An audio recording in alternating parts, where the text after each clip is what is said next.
Yes guys, ilang days na lang. So ilang days na lang matapos na ang Ramadan guys.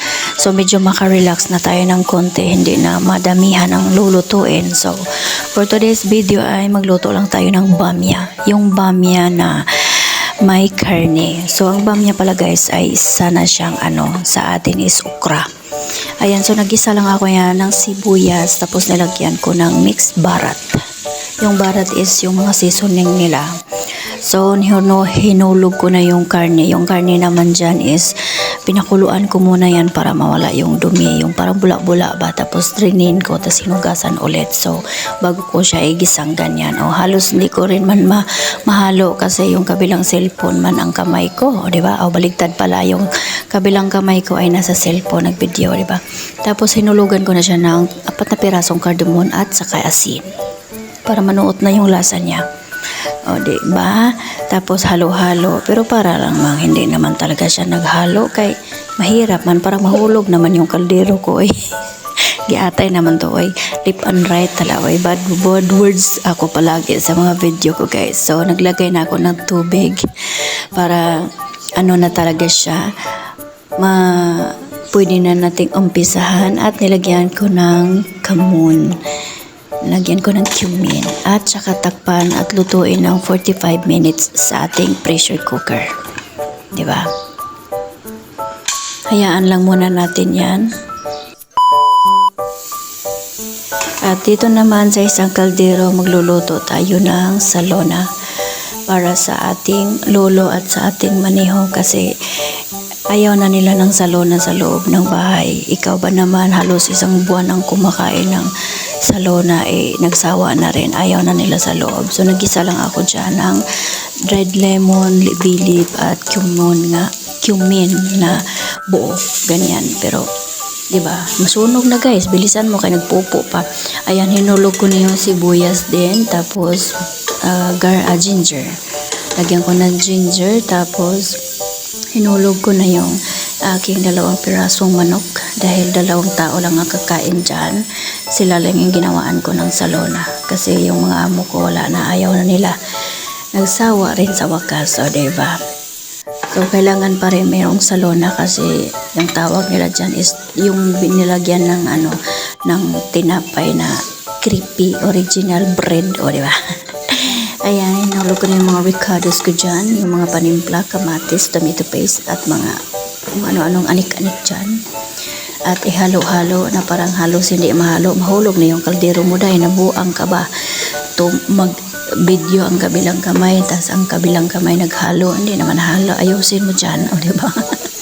O ganun na itsura niya guys. Pwede mo nang buhusan ng tubig para maumpisahan na nating lutuin yan ng 35 minutes sa hindi naman masyadong malakas ang apoy. Baka masunog ang tubig.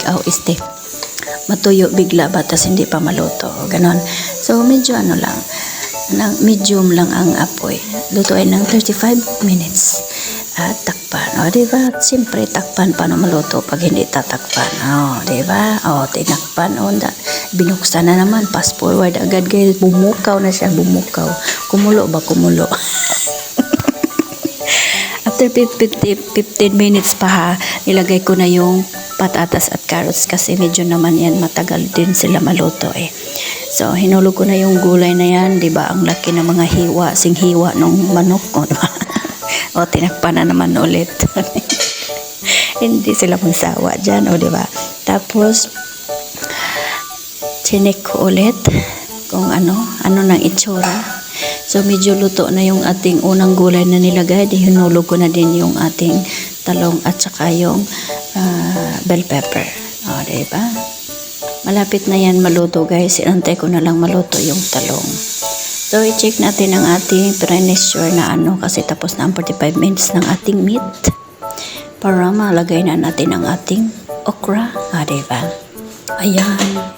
Sobrang lambot na niya. So kailangan pala talaga yan. Ang bamya is malambot ang karne. Yun yung gusto nila. Dapat malambot. At halos hindi ko nagalawin kay nadudurog na giatot. Tapos hinulugan ko na siya ng blended tomato. Matik na yan. Tapos tomato paste. Ay, gano'n na lang siya. Bilisan mo day, ang tagal naman mahulog. Nahirapan ka man sa paghulog ng tomato paste, uy. Hindi mahalo.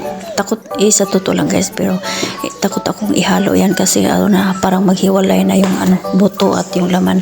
Ayan yung okra na maliit, bamya.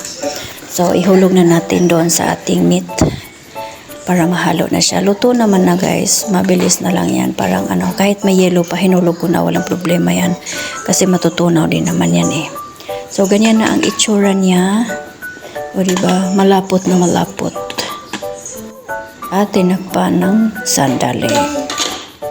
At binuksan ulit. O diba, kumulo na siya. So, final na ayun. Final na luto na yan.